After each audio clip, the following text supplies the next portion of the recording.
인권 변호사이신 우리 이일 변호사님 초대로 오늘 함께 오픈 토크 진행하도록 하겠습니다. 이게 프로그램 이름이 정해졌어요. 신성한 대화라고. 네, 그래서 제가 하여튼 메인을 지금 한번 고민해보고 있습니다. 우리 이일 변호사님 이렇게 초대해서 우리 같이 우리 차별금지법이라는 주제로 함께 토크를 하려고 합니다. 난민 인권, 그리고 인권에 대한 문제, 그리고 소수자에 대한 문제, 이런 문제들을 우리가 접하다 보면 좀 정치적 주제이기도 하고 좀 진보적 주제로 많이 여겨지는 경우들이 많은 것 같아요. 정치적으로 보수와 진보를 나누는 중심 잣대가 되기도 하고 기준이 되는 경우도 참 많은 것 같아요. 그게 기준은 사실 아니지만 그거를 기준으로 보는 경우가 한국 사회에서는 참 많은 것 같은데, 그럼에도 불구하고 전통적인 신앙생활을 또 하시고 또 기독교인으로서 살아가시는데, 대부분 기독교는 보수적인 분들이 많이 있잖아요. 그 두 가지가 사실 양립하기가 상당히 어려운 것 같은데, 그 두 가지를 같이 안고 신앙생활을 하시고 또 인권 문제를 다루시는 부분에 있어서 어려움은 없는지. 그러니까 난민들을 사실 잘 몰랐고요. 난민들 활동하고 있어요. 지금은 한국에서 난민 운동 활동을 하고 있는 어떤 단체들 수계와 같은 이제 자리에 올라서 사람들을 이제 열심히 하고 있지만, 인권 활동을 하거나 어려운 사람들을 돕는 일들을 하는 것이 이제 하나님이 저한테 주셨던 어떤 사명이다라는 부르심이다 생각을 들어서 법 공부하고 법 활동을 하고 있는 것이 하나님의 부르심인 것 같았는데, 다만 이제 그 부르심 과정에 제가 일하고 있는 것이 좀 커다란 기업을 변호한다든가 아니면 이제 검사나 다 중요한 일이지만 저하고 좀 잘 안 어울리더라고요. 윽박지르고 혼내는 거가 딱 천성에 맞는 사람이 있고 저는 그걸 하니까 잘 안 된다라는 생각이 들었고, 판사는 좀 답답하다라는 생각이 들었고, 너무 멀리서 사람들이 떨어져서 이야기를 듣다 보니까 실제로 무슨 일이라는지 잘 모른다는 생각이 들었고, 다행히 요즘에 이제 방송에서 우영우 변호사 이렇게 열심히 나와서 더 변호사에 많은 관심을 사람들이 가져주시지만, 더 가난하고 돈도 없고 도와줄 수 없는 사람들의 목소리를 내는 일이 중요하겠다 싶어서 난민 활동을 하기 시작했는데, 저는 하다 보니까 이게 오히려 그리스도인이기 때문에 더 오히려 반드시 해야 되는 일이었다라는 생각으로 더 가게 됐던 것 같고요. 왜냐하면 활동을 하다 보면 저는 정말 이제 그 순간을 많이 맞닥뜨리거든요. 예를 들어서 지극히 작은 자에게 하지 않은 것이 나에게 하지 않은 것이다. 내가 이분들에게 어떻게 하는 것인가, 어떻게 한국 사회가 대하는 것인가가 주님을 어떻게 섬기는 것과 이제 같다라는 생각을 활동을 하면서 점점 깨닫게 됐던 것 같아요. 그런데 목사님이 말씀하셨던 것처럼 제가 약간의 어떤 간극을 느낀 순간은 2018년에 예멘 난민들이 한국에 왔을 때, 그 당시에 저희들은 좀 안타까웠던 게 일선에서 최대한 난민들을 돕는 활동을 했지만 이제 어떤 교회들은 또 열심히 돕다가 또 어떤 교회들은 무슬림인데 도우면 어떡해 라고 한다라든지 이런 이제 혼란이 있는 것들을 보고, 이게 한국 교회에서는 아직 낯설 수 있는 문제구나. 강도당한 자를 돕는 사마리아인 이야기들처럼 누가 이웃이 될 것인가 하는 것을 묻지 않고 사람들을 돕는 건 너무 당연한 일이다라는 이야기를 해주시는 분이 있는가 하면, 기독교인 난민이라면 돕겠는데 무슬림이라면 갑자기 좀 어떻게 해야 잘 모르겠어요 라고 얘기하시는 분도 있는, 이런 과정이 한국 교회밖에 없는 것 같아요. 제가 보면. 왜냐하면 독일 같은 곳에서도 난민들의 쉘터라던가 전쟁터에서 피난 온 사람들을 돕는 가장 일선에 이제 기독교 교회에서 쭉 거의 모든 단체에서 펼쳐져서 사람들을 돕고 있는 편이고, 그러니까 만나본 적이 없잖아요. 그러니까 난민을 만나본 적이 거의 없다 보니까 되게 뭐지 이렇게 되는 거예요. 이제 차별금지법이나 이런 주제들도 교회에서 약간 이게 반드시 그런 문제는 아니고 모두를 위한 문제인데, 이런 부분에서 제가 할 수 있는 이야기들 설명을 더 해나가고 해야 되지 않을까 생각하고 있어요. 네. 사실 우리 기독교가 두려워하는 것 중에 하나의 주제 중에 하나가 이슬람화, 무슬림화되는 걸 굉장히 걱정하기 때문에, 이번에 아프가니스탄 그 기여자들 입국할 때도 굉장히 기독교 측에서도 말씀하신 대로 양분됐던 것 같아요. 난민을 난민으로 바라보지 못하고 사람으로 바라보지 못하고 종교로 바라보는 경우가 아직도 좀, 우리나라는 난민 입국이나 난민 인정되는 거에 좀 보수적인 편인 것 같아요. 제가 느끼기에는 그 유럽에 비해, 뭐 독일이나 이런 유럽에 비해 좀 보수적인 것 같은데, 한편으로는 우리나라 국민 만약에 설문을 한다면 찬반을 한다고 하면 저는 반대가 훨씬 많을 것 같아요. 제 생각으로는 지금 현재 여론 생각해본다면 반대가 많을 것 같은데, 그 이유 중에 하나가 유럽의 난민들의 범죄 문제를 보면 그게 쉽지 않다. 난민을 그렇게 일시에 받아들이는 게 우리나라 입장에서 괜찮겠느냐라는 보수적인 입장을 좀 취할 수밖에 없는 것들이 좀 있을 것 같거든요. 그러니까 그 유럽의 난민의 범죄 문제나 이런 부분에 대해서는 어떻게 생각하세요? 네. 이것도 이렇게 말씀드릴 수 있을 것 같은데요. 이제 난민 하면 이꼴 연관 검색어로 범죄. 이렇게 되는 것은 저는 오해라고 생각을 하고요. 그러니까 가장 낯선 사람들, 이거 전통적인 되게 논법인데, 이민자라던가 전혀 달라 보이는 사람은 기본적으로 범죄와 연관되어 있다라는 생각이 이제 되게 뿌리 깊게 있습니다. 과거에 제일조선인들, 흑인이라던가 미국에서의 에스파니아계에 있는 주류에서 벗어난 사람들은 범죄와 연관되어 있다라는 사고가 이제 기본적으로 돌아가게 되는데 실제로는 난민들의 범죄율이 높지 않아요. 유럽에서의 통계도 실제로 그렇고요. 실제로 유럽에는 통계도 그렇고 한국에서도 외국인의 범죄율 자체의 통계는 난민에 관한 통계는 없어요. 숫자가 워낙 적기 때문에. 한국에서 난민 비슷하게 붙일 수 있는 사람들이 3,000명도 안 되거든요. 250만 외국인 중에. 그러니까 너무 숫자가 적은데 외국인들의 범죄율 통계는 2분의 1 이하고요.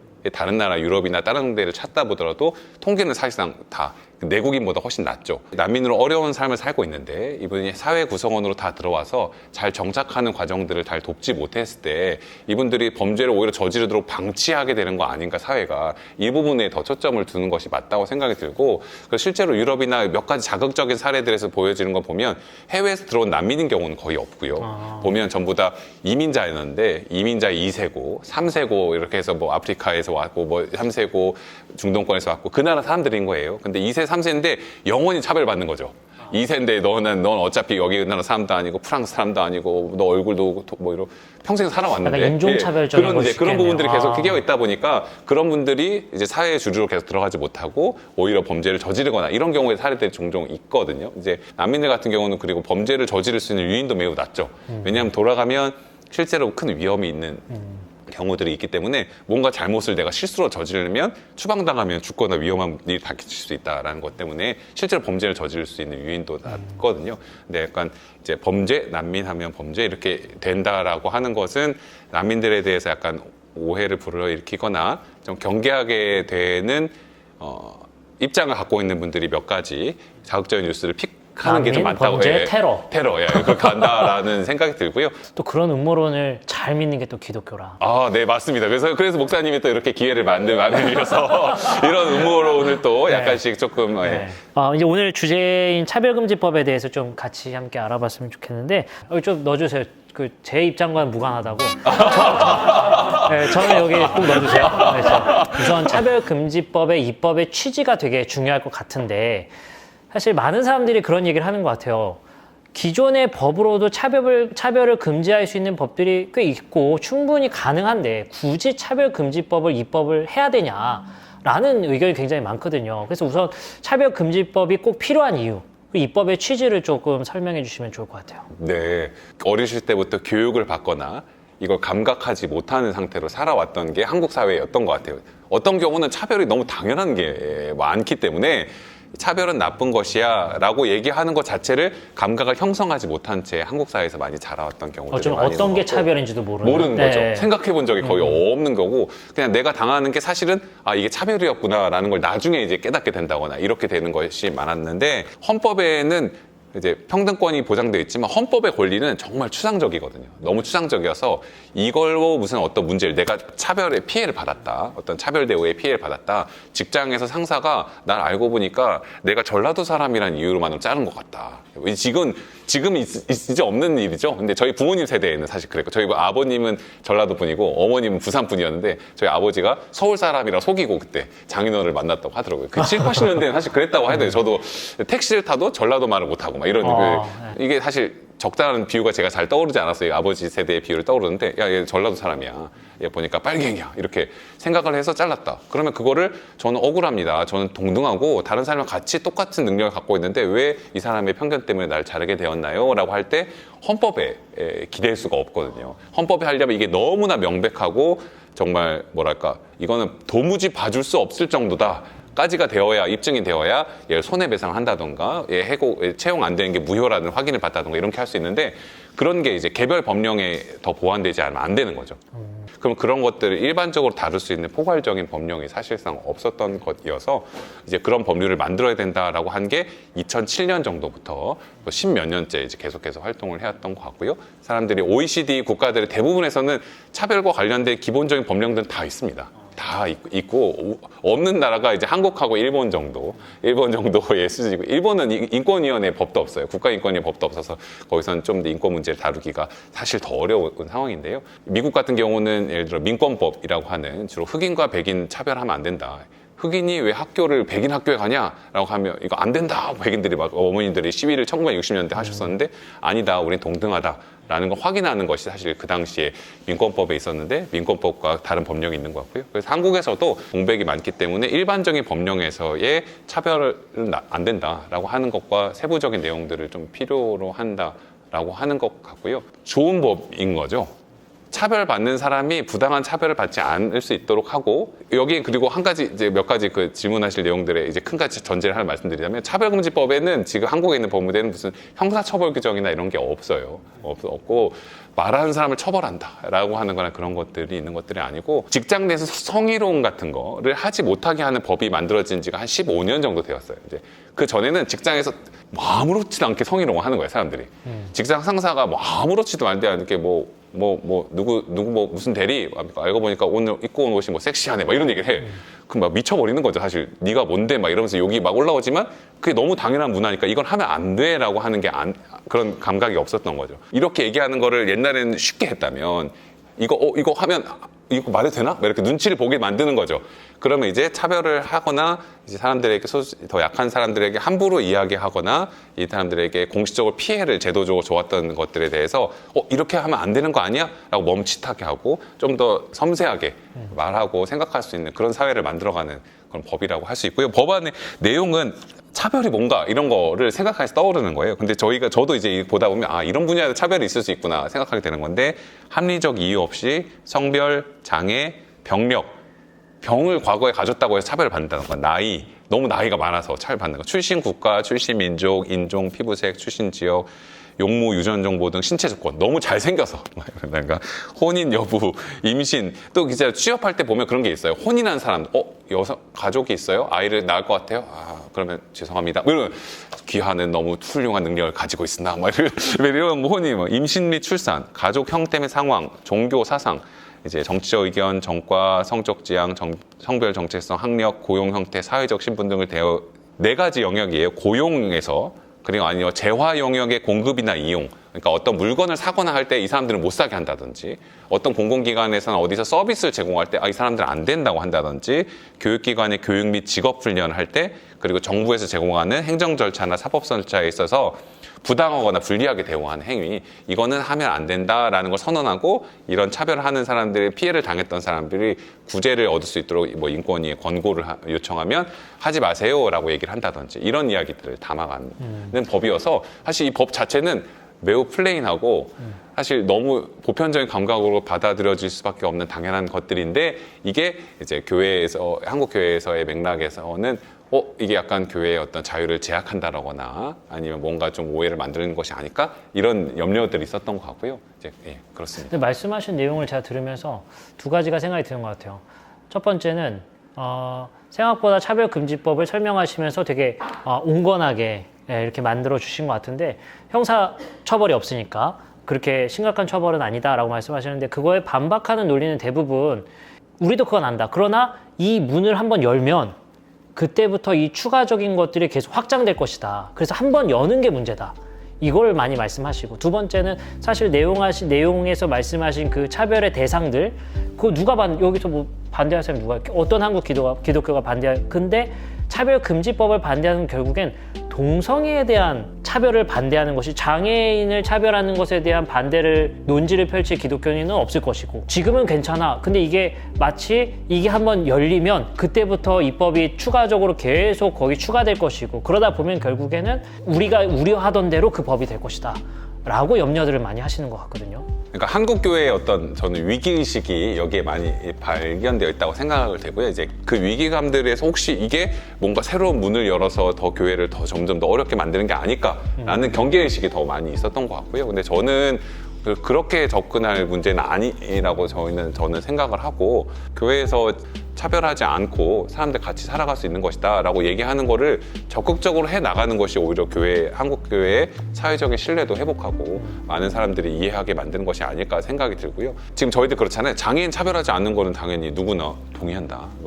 당연한 거죠. 근데 과거에도 사실 장애인을 차별하는 시절이 있었던 거죠. 야, 노예제 이런 거 하면 안 되지 라고 했는데 사실 교회에서 노예제를 정당화했던 때가 있었던 거고 인종차별하면 안 된다라고 하는 게 교회에서 오히려 또 야, 흑인들은 열등하게 태어났고 하나님의 창조에서 다른 섭리에 다른 태어났기 때문에 백인들에 의해서 흑인들이 지배를 받는 게 당연해 라고 교회가 얘기해왔던 시절들이 있었고 약간 노아의 방주 샘함 야벳에서 예, 뭐 그랬다. 샘함 야벳이 있어서 갈라져 나왔다. 네, 마땅하다. 교회 내에서의 이제 기독교의 신앙에서의 본령에 사람들의 평등과 차별을 반대한다라는 것들이 좀 있다라는 거, 그거를 원칙적인 걸 저희가 잘 견지하고, 이 법은 큰 문제가 안 될 거라고 생각하고 전혀 문제가 되지 않고 오히려 진짜 너무 초보적인 법이어서, 저희들의 법률가 입장에서 보기에는 초보적인 법이어서 사실 문제가 전혀 될 게 없고, 오히려 이걸 빨리 만들어서 한국 사회를 좀 더 아름답게 만드는 게 필요하겠다라는 부분들인데, 이제 그걸 뭐 섬세하게 법안에 교회에서 염려하고 있는 부분들이 있다면 그걸 섬세하게 법안을 어떻게 좀 더 잘 만들어갈까, 이런 이야기를 해나가는 것이 저희들 맞다고 생각되고요. 신약 성경에서 나오듯이 헬라인이나 유대인이나 종이나 자유자나 남성이나 여성이나 그리스도 안에 모두 하나입니다. 이렇게 이야기했던 혁명적인 이야기들이 사실 교회 안에 숙제라고 생각되는데, 우리가 그 위기를 우리 안에 찾지 않고 자꾸 밖에서 찾는 방식이 있다는 거죠. 예를 들어서 난민들이 왔을 때는 야, 난민들 때문에 갑자기 한국 교회가 무슬림화 된다라든지, 아니면 과거 더 옛날 버전은 가만히 놔두면 공산주의 빨갱이들 때문에 우리나라가 공산화 적화된다라고 한다라든지, 야, 퀴어 퍼레이드에 사람들이 이렇게 막 나뉘고 있는 거 보니까 야, 갑자기 성소수자들이 한국을 점령할 것 같아.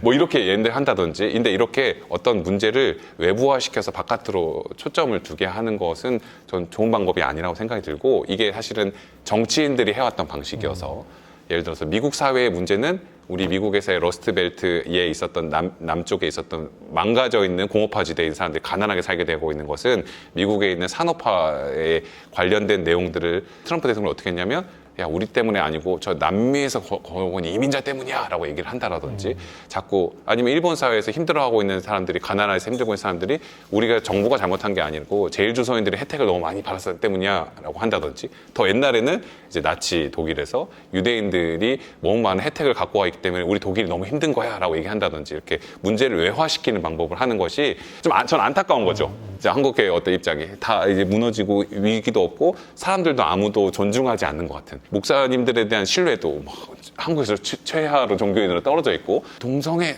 차별금지법 갑자기 우리 교회 이제 앞으로 한국 사회 큰일 났다 이제 뭐 이렇게 하면 교인들 이렇게 되는 걸로 오히려 저는 설명이 되어가는 것 같아서 가는 것 같고요. 오히려 염려보다는 오히려 적극적으로 문제의식을 끌고 가는 것이 더 맞지 않나 생각하고 있습니다. 한간의 이제 음모론 중에 이제 미국의 모 교회를 들어서 이제 설교 시간에 동성애는 죄다라고 말해서 그 즉시 체포해서 끌려간 경우가 있다라는 썰을 또 얘기하면서, 이제 한국 교회도 이렇게 차별금지법이 통과가 되면 설교 시간에 동성애는 죄다라고 말을 할 수도 없고, 그렇게 되면 어쩌면 표현의 자유를 억압하는 게 되는 것이고, 또 역차별의 문제가 있지 않느냐라고 또 반론을 제기하는 분들도 있거든요. 그런 음모론의 썰의 팩트체크 또 부탁드리고, 그래서 만약에 우리 사회에서 차별금지법이 통과된다 그러면 이게 하나의 무용담이 될 것 같아요. 그래서 더 강력하게 차별하고, 설교단에서 어떤 그것이 내가 진짜 참 그리스도인의 표지가 돼버리고, 또 되게 극단적인 성향으로 갈 가능성에 대한 우려를 하거든요. 네, 뭔가 나는 동성애 성소수자들에 맞서서 싸우는 신앙의 본령을 수호하는 투사가 되겠다 이러면서 길거리에 나가서 하시는 분들도 짐승의 표를 받지 않겠다. 어렸을 때 교회 다닐 때 나중에 바코드를 받으면 어떡하지 막 이런 생각하고 어렸을 때 전천연설 막 이런 그랬었는데, 그 일단 말씀을 드리면 전혀 아니고요. 법이 그렇게 막 음모론적으로 만들 수가 없어요. 그 어떤 법도 없고요. 지금에 있는 차별금지법이라던가 계속해서 논의되고 있는 과정, 실제로 지금의 이 법안이 아니라고 하더라도 기독교에서 말하고 있는 신앙에서 만약에, 그것도 해석들이 사람들마다 다를 수 있지만, 동성애를 죄라고 여긴다 라면 동성애를 죄라고 여긴다라는 거를 말하는 거, 설교 시간에 말하는 거, 전도하는 거, 우리 기독교 신앙에 따르면 난 동성애는 죄다, 죄라고 생각한다, 뭐 나는 그래서 뭐 싫다, 이렇게 얘기하는 거는 제재할 방안이 전혀 없습니다. 전혀 없고요. 그건 당연히 이제 해야지 할 수 있는 영역인 거죠. 예를 들어 아까 말씀드린 것처럼 형사처벌에 관련된 조항도 없고, 말하고 있는 사람들과 어떤 표현의 자유 이런 것들을 직접적으로 제약하는, 이거는 좀 전혀 아닌 것이고요.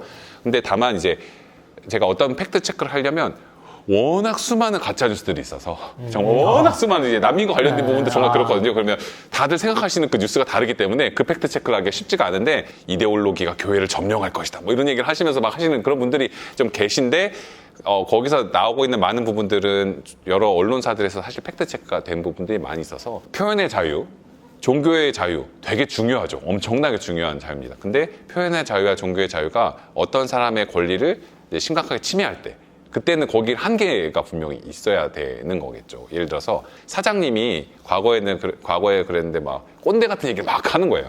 꼰대 같은 얘기 하면서 여성은 어때고 막 갑자기 뭐 여성은 역시 요리를 잘해야지 뭐 이런 얘기를 갑자기 자꾸 하는 거예요.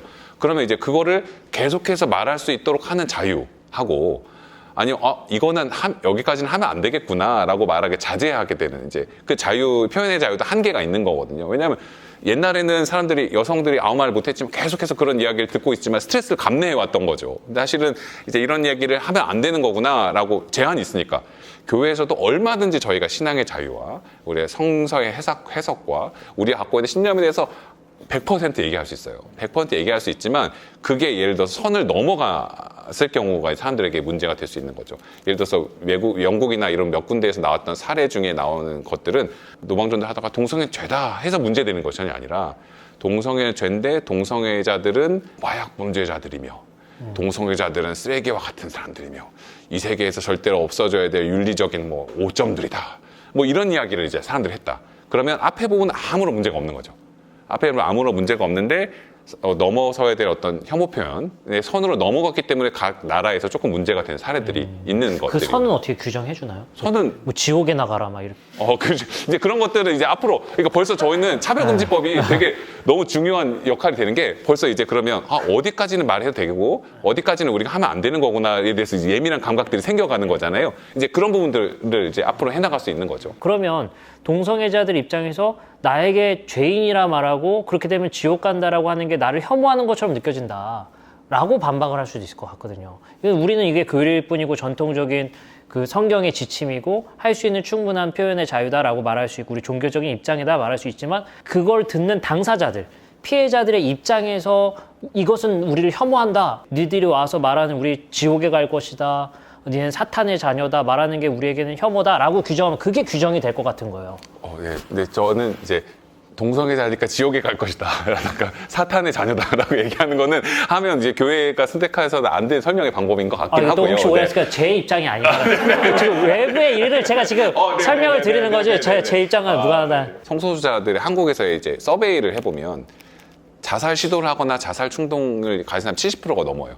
성소수자들이. 왜냐하면 자기가 성소수자라는 거에 대한 혐오, 성소수자에 대한 혐오, 옛날엔 장애인 혐오, 복잡한 혐오들이 있었지만 성소수자 혐오라는 게 되게 뿌리 깊은 것들이어서 사람들이 야, 너 게이야?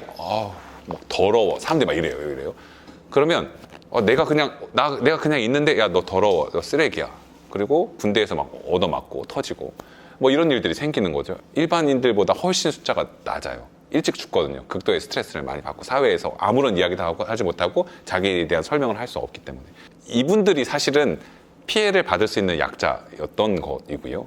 그러니까 피해를 받을 수 있었던 약자들의 목소리를 성소수자만 얘기하는 건 아니고 모든 이제 차별을 받았다라고 하는 사람들이 약자인 것을 전제하고 이분들의 권리를 손상됐던 권리를 그냥 말을 어느 정도 할 수 있는 안전한 공간을 만들어주는 것. 사실 교회가 안전한 공간이 되어야 되는 것이잖아요. 상처받고 죄 짓고 잘못했던 분들이 주님 앞에 나와서 하지만 내가 이 이야기를 해도 누구도 나를 함부로 정죄하지 않고 그런 안전한 공간을 한국 사회에 만들어 가려고 하는 부분의 것이었던 거죠. 이제 그런 부분들의 문제였던 것이지 이분들이 엄청난 힘을 갖고 어떤 뭔가 음모를 통해서 교회를 전복시킨다거나 이런 것들은 전혀 아니었던 거라고 말씀드릴 수 있을 것 같고요. 동성애에 대해서 너무 잘 모르기도 하거니와 교회에서 너무 말을 많이 하는 게 저는 문제라고 생각해요. 다른 것들에 대해서 이야기를 하지 않는데 왜 우리가 동성애에 대해서 이야기를 할까? 제가 목사님들 만나보면 과거에 그런 것이 있었어요. 예를 들어서 간통죄 있잖아요. 간통죄. 그러니까 부부가 있을 때 부부가 결혼 관계 바깥에서 성관계를 갖거나 이랬을 때 옛날엔 처벌을 받았죠. 처벌을 받았고 근데 그때 그 지방에 있는 교회 목사님이 그러는데 저한테 뭐라고 하시냐면 왜 그때 목사들이 간통죄 형사처벌 그러니까 폐지되는 거 여기 대해서 반대한다고 아무도 얘기를 안 하는지 뭐 이러는 거예요. 왜냐면 목사님들이 사실 바깥에서 여성들을 만나는 경우가 너무 많아서 목사들이 말을 할 수 없다 이런 얘기를 하신 거죠. 이거 제가 뭐 목사님들이 다 간통 범죄자다 이렇게 얘기하는 건 전혀 아니죠. 근데 제가 말씀드리고 싶은 건 뭐냐면 왜 그때는 아무도 얘기를 하지 않았지? 왜 가족 관계에 있어서 바깥에 있는 이거는 심각한 타락이다. 간통을 그럼 마음대로 해도 된다는 거냐 이제부터는. 이제는 간통해도 아무도 처벌받지 않고 문제 없어진 건데 이제는 그러면 부부관계가 아니라 바깥에서 아무런 바람을 펴도 한국 사회가 그렇게 갈 거냐? 그런데 아무도 교회에서 문제 제기 안 했단 말이죠. 그럼 또 비슷한 문제들이 많죠. 예를 들어서 교회에서 갖고 있는 문제들 중에 레이기에서 있는 것처럼 뭐 토지를 영영 팔지 말 것은 이건 나 여호와의 것이니라 이런 얘기가 있으면 이런 말은 이제 저희가 넘어가게 되다 보니까 모든 사람들한테 갑자기 너는 갑자기 왜 토지를 팔고 부동산 어떤 막 이익을 얻으려고 하고 이렇게 얘기하지 않는단 말이죠. 근데 이럴 때 왜 그러냐면 성소수자 관련된 문제는 나하고 내가 절대로 저지르지 않은 범죄라는 것 때문인 거예요. 그러니까 나하고는 전혀 관련이 없는 나는 절대로 남성을 사랑할 여지는 없어. 나는 그런 걸 생각하지 않는데 그렇지만 뒤에선 또 다른 여성들은 결혼관계 바깥에서 막 껴안고 이럴 수도 있죠. 하지만 난 절대로 그럴 일 없어 하니까 나는 절대로 하지 않을 바깥에 있는 사람들만 막 공격한 부분이에요라고 생각돼서 저는 여러 가지 이야기를 할 수 있지만 교회가 왜 동성애 문제만 이렇게 픽업을 해서 이 문제에 대해서 얘기를 할까? 다른 문제들을 교회들의 약점이 있는 것들에 대해서 이야기하지 않고 이거는 우리들은 전혀 저지르지 않은 범죄일 것 같기 때문에 매우 쉽고 다른 사람을 타자화시키고 이 사람들 때문이야 라고 얘기하기가 쉬운 바깥에 내 문제가 절대로 아닌 교회 내에서의 불륜이라든가 너무 많은데 교회에서 주님의 종이니까 하고 덮고 간다는 이런 일들이 교회 신뢰를 점점 깎아내지만 그 문제들에서 문제가 생긴 게 아니라 바깥에 있는 얘기만 한다라는 것을 저희가 왜 그럴까에 대해서 생각을 좀 해볼 필요가 먼저 저는 있다고 생각이 들고 전라도 사람이라는 걸 평생 숨기고 지내고 있을 때 야 전라도 사람이라고 차별하면 안 돼 라고 얘기를 한다라든지 그런 안전한 공간을 만들어 나가는 법으로서는 저희는 얼마든지 할 수 있는 고 교회가 오히려 저는 적극적으로 끌고 가야 될 법안이라고 생각이 되고요. 한 가지 또 오해가 있는 게 저한테 자꾸 제가 이제 SNS를 하다 보니까 저한테 가끔 복음을 전하는 분들이 있어요. 네. 구원받으시라고. 맞습니다. 네, 근데 그 내용 중에 하나가 이제 차별금지법 문제에 대해서 저한테 자꾸 이제 팩트를 알려준다고 보내시는데 저한테 하는 얘기가 목사님 근데 만약에 그게 통과돼서 목사님 교회에 전도사님을 채용했는데 전도사님이 동성애자인 걸 숨기고 들어왔는데 그걸 알게 돼서 해고를 하면 목사님 그거 큰일 난다. 처벌받는 거다. 그 해고의 자유가 없어지는 거 큰일 난다. 근데 원래 이제 노동법에도 그 문제가 되지만도 그런 경우를 이제 예를 들면서 얘기를 하더라고. 뭐 저야 동성애자라고 그게 알려진다고 해서 그걸 굳이 그렇게 해고할 필요가 있겠느냐. 그걸 가지고 해고하는 게 오히려 문제지 않냐라고 말을 할 수 있겠지만 그런 걸 염려한단 말이죠. 이것도 팩트체크 두 번째 네. 말씀을 드리면 예를 들어서 설교할 때 잡혀간다라든지 네. 이건 아니고요. 이거 아니고. 근데 그 미국에 잡혀갔다는 분은 어떤 누구예요? 그러니까 이것도 뭡니까 여러 가지 뉴스가 짬뽕된 겁니다. 미국에 어디 잡혀갔다더라. 영국에서도 어느 목사가 이야기했다더라. 그리고 또 미국에도 보면 이제 트럼프 대통령이 있었던 것처럼 그런 거를 또 강력하게 얘기하는 분들이 있는 거죠. 나는 신앙의 크루세이더로서 막 이렇게 했다가 근데 너무 선이 나간 이런 부분들이 있는 것이지 저희가 생각하는 일반적인 상식하에서 있을 일이 전혀 없습니다. 근데 이건 약간 뉴스앤조이에서 팩트체크한 해외 뉴스의 사례 이런 게 한 10개 정도 되고요. 그러면 실제 사례는 어떤 거였는데 이렇게 검색을 해보시면 조금 나오는 부분들이 있어서 그거 말고 고용에 있어서도 지금에 있는 법안이나 다양한 내용들에 있어서는 교회가 종교기관으로서 사람들을 채용할 때 우리에 있는 어떤 신조와 우리에 있는 어떤 규칙에 따라 동성애자는 안 된다라고 만약에 여기는 우리 규칙이 있다. 그러면 그거 해고로 문제가 될 수는 없어요. 만약에 교단법으로 그게 규정되거나 문제가 없어요. 문제가 없어요. 예를 들어 지금의 예를 들어 뭐 장혜영 의원 아니라든지 이상민 의원 아니라든지 아니면 인권위원회 법안에도 다 그런 자격에 대한 내용들이 들어 있습니다. 예를 들어서 인권위 법에는 특정 직무나 사업의 수행의 성질상 불가피한 경우 이 경우는 차별에 해당하지 않는다. 근데 우리는 아니다라고 얘기했으면 거기에 우리 교회에서의 특정 직무나 사업의 목적을 수행하는 경우에 해당하는 것이기 때문에 이건 차별에 해당되지 않는다라는 수밖에 없는 것 같고요. 장애인 차별금지법도 통과될 때 장애인 차별금지법이 되면 야 장애인들에게 너무 역차별돼서 한국 사회 망가진다. 이런 괴담이 있었는데 지금 없어진 상황이거든요. 다만 이제 그런 부분들 있어요. 교회가 이제 해외에서 좀 문제가 된 사례들은 학교 법인, 이제 종교 법인들 같은 경우들이 이제 거기가 좀 애매한 부분이 생기는 거예요. 이제 교회면 그냥 종교 기관으로서 있는 것은 그냥 너무 그런 특정한 예외가 인정될 수 있는 것 같은데 공공의 영역에 있을 때 교회라고 해서 약간 특혜를 받지만 교회에서 말한 실제로 설립한 대학이라든지 이런 부분들. 그러면 이제 이 부분이 좀 저희가 약간 논의가 필요할 수 있는 부분들인 거죠.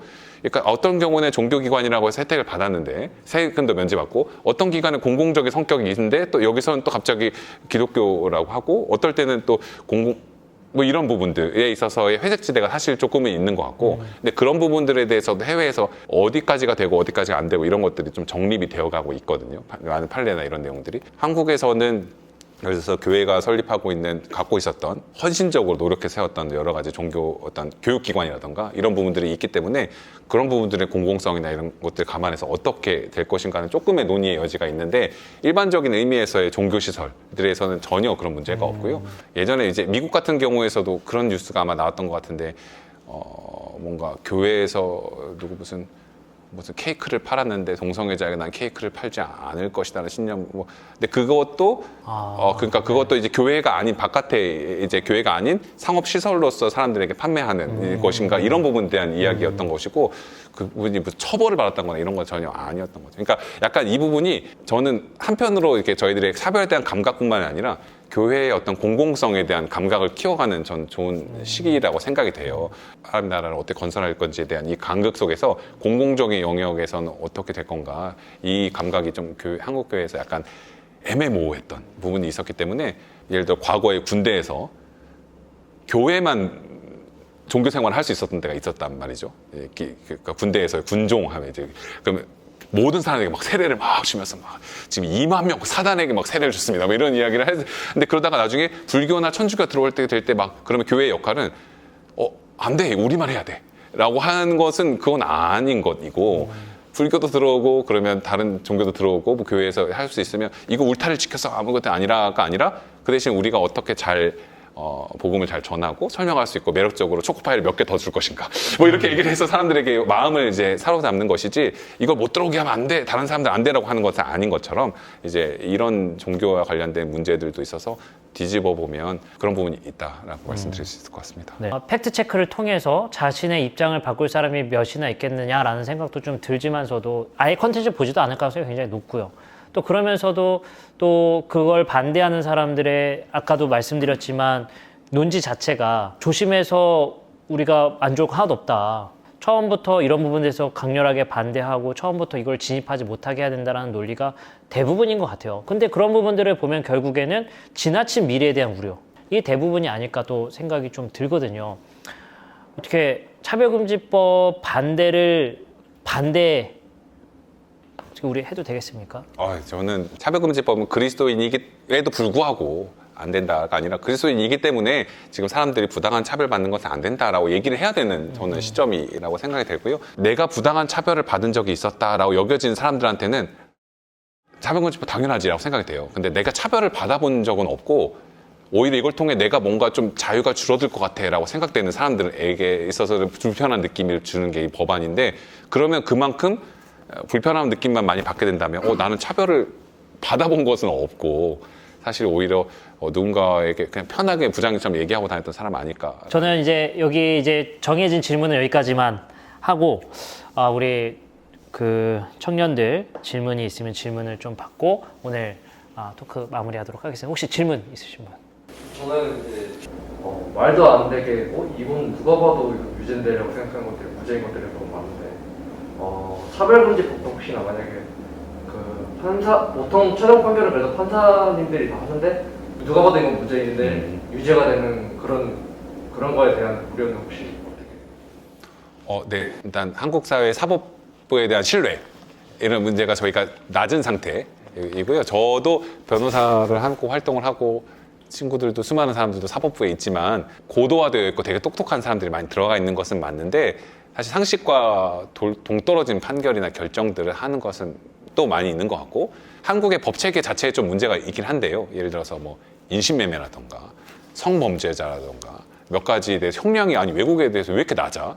외국에서는 이 사람들 그냥 영원히 사회에서 격리시킬 수준인 것 같은데 우리나라는 쉽게 풀려나네? 라고 한다든지, 아니 과거에 뭐 법무부 차관이었던 사람 얼굴에 완전 장난 아니고 누구나 봐도 이 사람은 무죄인 거 아는데 끝내 더 끝내 하다 보니까 지금 무죄로 다 나간다든지 야 이렇게 불이할 수가 있어라고 생각되는 부분이 있는 거 많은 것 같고요. 이제 그런 부분에 대한 운동은 차별금지법이라던가 관련된 부분 문제만이 아니라 그냥 사법부의 정상화 나 그리고 투명하고 판사들도 견제의 대상이 되도록 하고 어떻게 정상화해 나갈 것인가 정의로운 판결이 나올 수 있게 할 것인가는 그거 문제를 동시에 같이 저희가 해나가야 될 운동이라고 생각이 들고요. 제 주변에도 이제 있거든요. 네. 혼자가 있는데 그 친구도 이제 제가 교회를 다니니까 친구다 보니까 교회 욕을 이제 직접적으로 저한테 안 하는데 제가 알기로는 교회 욕을 많이 하고 다니는 걸로 알고 있어요. 근데 그런 이제 친구들한테는 어떻게 설득을 해야 할지. 성소수자인 것 자체에 대해서 특별하게 지적을 하거나 그러니까 특별하게 인식하지 않고 그냥 평범하게 대하는 성소수자구나 내가 어떻게 잘해볼까 라기보다는 그냥 평범한 사람으로 대하는 거를 먼저 하는 게 중요하다고 생각되고요. 그 감각을 저희가 이제 교회에서 배워갈 수 있다. 앞으로 배워갔을 때 장애인들 같은 경우도 장애인들을 어떻게 같이 살아보지 않으면 되게 어색해요. 그러니까 시각장애인이 있어요. 갑자기 이 친구를 내가 도와줘야 되나? 갑자기 팔을 대주면 오히려 불편해하는 사람도 있다고 하는데 나는 굳이 만지고 싶지 않은데 갑자기 뭐 항상 도와준다고 이런 거 불편하다.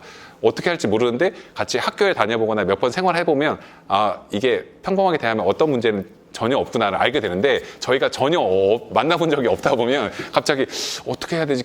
의자를 좀 치워드려야 되나부터 이제 저희가 막 고민이 많이 되는 거죠. 근데 성소수자 관련된 부분들도 그냥 아까 말씀하신 친구가 있으면 별로 인식하지 않고 그냥 평범하게 그냥 대해주시는 거 그리고 그러면 그분들도 동일하게 평범하게 대했던 친구들 때문에 교회에서 이렇게 말하시는 분들도 있지만 그렇지 않은 분들도 있구나라는 거를 이제 알고 배워가게 되는 그러니까 나를 되게 독특하고 이상한 사람으로 그렇게 취급하지 않는구나라는 거를 그냥 경험하게 하는 거. 전 그게 제일 중요한 일이라고 생각되고요. 그 경험이 그분에게는 되게 좋은 경험일 거예요. 교회 다니시는 걸 아는데 나를 이렇게 그냥 사람으로 대해주는구나라는 거를 나는 얘 앞에 있을 때는 너무 크게 문제 안 시고 안전하게 좀 느껴질 수 있구나. 내가 얘기를 하더라도 뭐라고 하지 않는구나.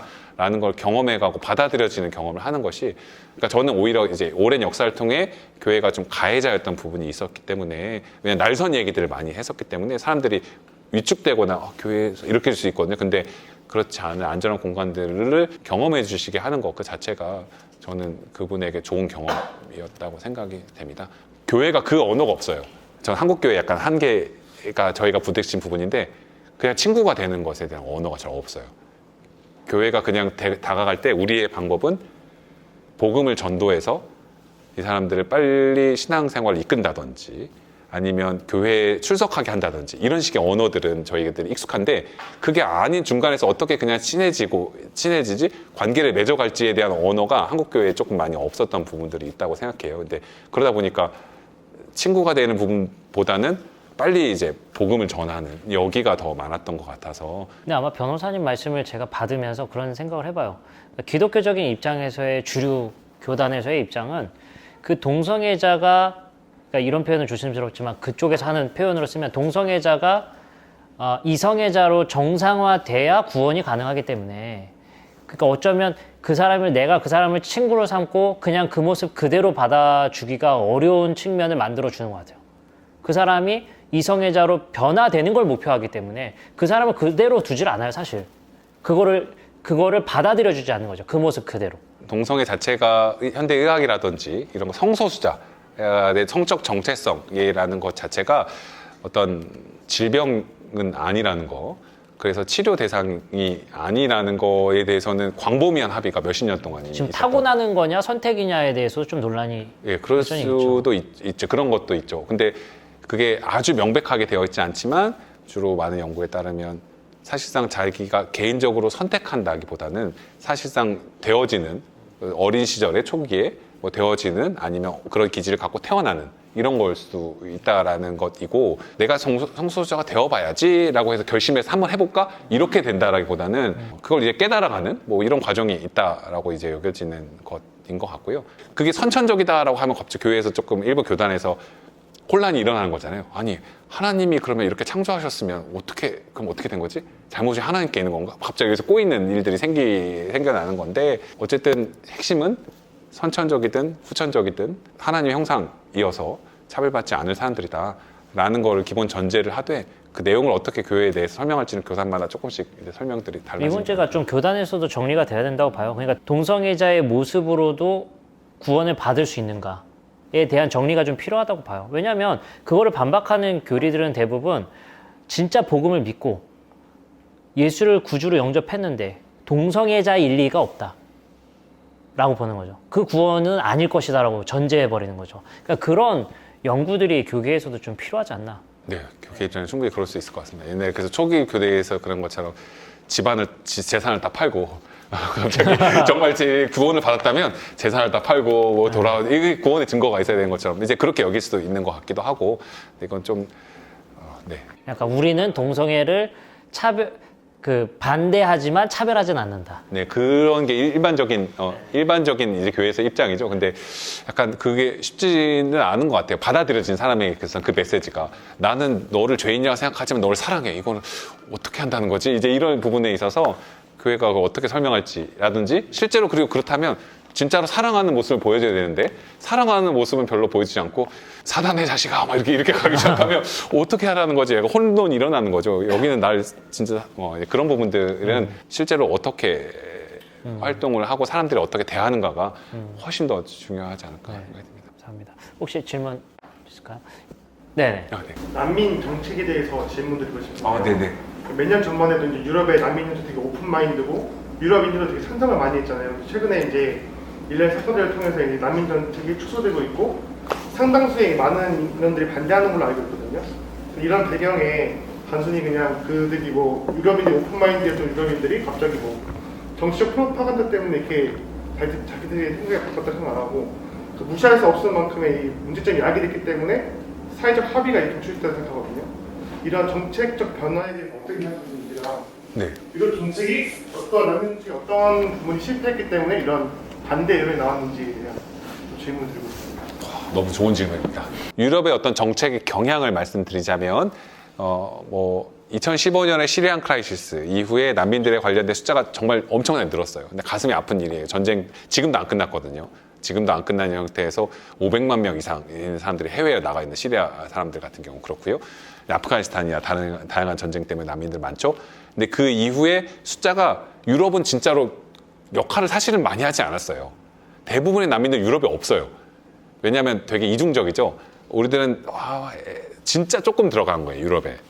왜냐하면 대부분 터키나 레바논이나 주변에 중동 지역 전쟁 지역에서 왔던 분들이 옛날에 뭐 아프가니스탄 난민들도 다 림보 상태에 있어서 그 인근 국가에 겨우 있고 80% 이상은 다 그 인근 국가에 있어요. 유럽까지 가거나 1세계 국가에 간 사람 진짜 극히 적은 숫자거든. 근데 약간 극히 적은 숫자가 들어갔는데 막 힘들어 이런 얘기를 이제 유럽의 정부들이 좀 한 거죠.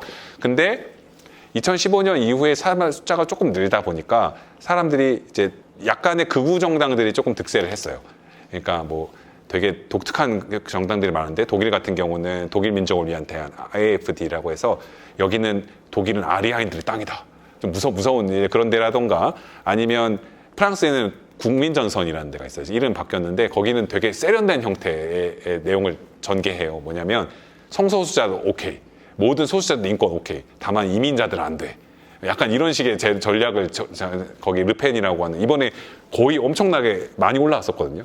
근데 그런 분들이 조금 득세를 하다 보니까 트럼프와 같은 목소리를 냈던 사람들이 조금 득세를 하다 보니까 정책들이 약간 후퇴하거나 조금 왔다 갔다 했던 점들이 있었어요. 근데 제가 단언할 수 있는 거는 난민 정책 이렇게 갔다가 두 가지가 아닌 건데 난민 정책 이렇게 발전하고 있다가 갑자기 후퇴했다. 유럽에서 명백하게 그런 것은 없고요. 두 번째로 말씀드릴 수 있는 것은 한국에 있는 맥락은 어떠냐면 다른 나라는 수십 년을 걸쳐서 난민 보호를 이만큼 했던 나라들이에요. 약간 이 정도로 그러면 조금 어떻게 해야 되지? 이 정도 얘기하는 거죠. 근데 한국은 시작도 안 하고 이렇게 가고 있는 상황에서 야 유럽이 이런다는데 이렇게 얘기를 하면 이미 와 있는 수많은 난민들에 대해서는 오히려 큰 이제 문제가 될 수 있다는 말씀을 드릴 수 있을 것 같고요. 여론의 측면에 있어서는 약간 이중적인데 그 우크라이나 전쟁이 생긴 이후에 사실 난민 옹호 여론이 유럽에서 사실 다시 생겼어요. 이게 되게 웃긴 게 르펜이나 국민전선이나 다른 몇 가지 정당들이 AFD 특히 독일에서 정당들이 뭐 5%, 10% 지방에서 10%까지 올라가다가 우크라이나 전쟁이 생기고 나니까 유럽 사람들이 갑자기 또 우크라이나 사람들은 좀 환영하자. 러시아에 피해 당한 사람들이 지금 아이들이랑 이렇게 오는데 근데 여기는 약간 섬뜩한 점이 있어요. 왜냐하면 우리와 같은 백인이니까 좀 돕자 이런 부분이 유럽에 좀 있거든요. 근데 그게 저희들 입장에서는 좀 섬뜩한 거예요. 백인이 아닌 사람들은 추방하면서 백인들을 돕자라고 하는 게 난민들 돕자라는 건 오케이지만 이것도 또 되게 섬뜩한 얘기 아닌가? 근데 동시에 저희도 그런 거 되게 많거든요. 한국도 우크라이나 사람들 정부가 지금 어떻게 하냐 고려인들만 돕자 하고 있어요. 근데 그게 지금 보면 보편적이지 않은 약간 섬뜩한 거죠. 다른 나라에서 보면 고려인이니까 특별히 한국 정부에 기여한 사람들이니까 너희들을 돕고 다른 사람들 몰라라고 하는 거는 약간 좀 앞뒤가 보편적이지 않고 안 맞죠? 근데 한국의 맥락에서 가져올 때는 엄청나게 막 큰 난민 후퇴라든가 있는 것은 전혀 아닌 상황이어서 외국에 있는 상황을 그대로 갖고 올 것은 아니고 오히려 유럽에 있는 상황을 그대로 갖고 온다면 한국은 훨씬 많은 난민 인정을 저는 해야 되는 지금 상황이고요. 왜냐하면 한국이 어느 정도로 심각하냐면 3년, 4년 걸려도 난민 인정이 안 돼요. 분명히 뭐 증거나 수많은 내용들이 있는데 근데 지금 몇 명 분들이 어떻게 하다가 뭐 건너 네덜란드로 갔다 3개월 만에 난민 인정받고 그 다음에 행복하게 거기 잘 정착해 살거든요. 한국의 난민이 1년에 난민 인정받는 사람이 80명도 안 돼요. 80명이면 10년이면 얼마죠? 800명. 100년이면 얼마죠? 8,000명이에요. 250만 명에. 100년이 지나도 여러분들 아무도 난민을 못 볼 수가 있어요. 한국의 이미지가 밖에 나가면 되게 뭐랄까요? 졸부의 이미지예요. 그러니까 한국은 뭐냐면 경제적으로 한국은 엄청 잘 삽니다. 다만 우리의 분배의 문제, 공정의 문제, 정의의 문제가 전혀 이제 사회 경제적으로 안 되어 있고 우리 사회 안전망이 완전히 무너져 있는 상태이기 때문에 아무리 해도 나는 불안한 걸 모두 아기를 낳을 때부터 노년이 될 때까지 아무도 지금 안전하지 못하다는 느낌을 받고 있는 이거 자체는 잘못된 거죠. 하지만 국가 경제의 총량에 있어서는 엄청나게 안전하거나 엄청나게 부유한 거 맞거든요. 근데 밖에서 보면 어떤 이미지냐면 한국 사회의 이미지는 되게 부자 친구인데 간식을 한 번도 안 쏘는 거예요. 얘 딱 보니까 또 완전 명품이야. 잘 있는데 계속 얻어먹기만 하고 먹는데 한 번도 쏘지 않아. 사실 실제 한국의 이미지는 그렇거든요. 한국 사회에 그러면 국제적으로 10위 정도로 세계 되고 알고 보니까 뭐 BTS 어제 블랙핑크 1억 조회수를 넘었다고 하더라고요. 이번 노래. 엄청나게 한국 문화와 할리우드에 가까이 있지만 실제로 어떤 책임을 지고 역할을 하는 데는 아무것도 하지 않는 한국 정부 어떻게 더 할 수 있을 것인가 이 얘기를 하고 동시에 하지만 우리들이 여기는 어떤 박탈감이라던가 한국 사회는 너무 힘들어 우리도 힘든데 어떻게 되는 거야 라는 문제에 있어서는 야, 한국 사회가 좀 더 정의로워야 되지 않겠어? 이게 더 나은 한국 사회를 만들어가기 위한 정책들을 우리 같이 얘기를 해나가야 되는 거라 생각이 들고요. 이야기는 여기서 마무리하고요. 오늘 변호사님 이렇게 이야기 나누셔서 너무 감사하고 우리 혹시 짧게 1분 정도 정리해 주시면서 오늘 꼭 1분입니다. 네, 1분입니다. 네, 마무리하겠습니다. 예, 아까 목사님 말씀하신 것 중에 이걸 제가 얘기하겠다 생각해서 깜짝 했는데요. 한국의 난민 찬성과 난민 반대로 문항을 물으면 반대가 높게 나와요. 근데 저는 문항을 잘못 물은 거라고 생각되고요. 예를 들어서 이미 한국 사회에 난민들이 있거든요.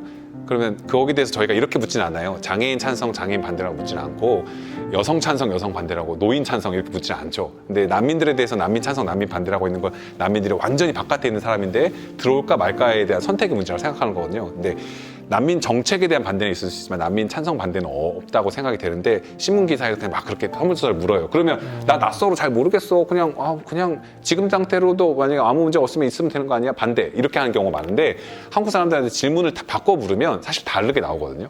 그러니까 어떻게 물으냐면 예멘 난민들이 왔을 때 당신 찬성하니까 반대합니까? 이러면 사람들이 반대야 이렇게 되는데 질문 문화를 바꿔서 예멘 난민들이 왔는데 전쟁터에 있는 사람들이에요. 근데 박해의 위험, 인권 침해 위험이 확실한 사람들을 추방시키길 원합니까? 아니면 추방시키지 않기를 원합니까? 라고 물으면 사람들의 70% 이상은 돌아가서 위험한 사람이면 추방 안 시키고 있어야지 라고 생각해요. 한국 사람들은. 다만 심사를 좀 엄격하게 해서 진짜로 그런 사람이지 아닌 사람 잘 했으면 좋겠다 라고 생각하는 게 맞거든요. 부정의한 문제들로 인해서 삶의 여력과 여유가 없는 상황에서 이게 어떻게 되는 것이지 라고 하는 것이지만 더 충분히 여론에 있어서도 그렇고 잘 얘기할 수 있고 교회가 더 적극적으로 얘기할 부분이 있다 말씀을 드리고 싶습니다. 네, 감사합니다. 이걸로 마치도록 하겠습니다. 감사합니다. 감사합니다.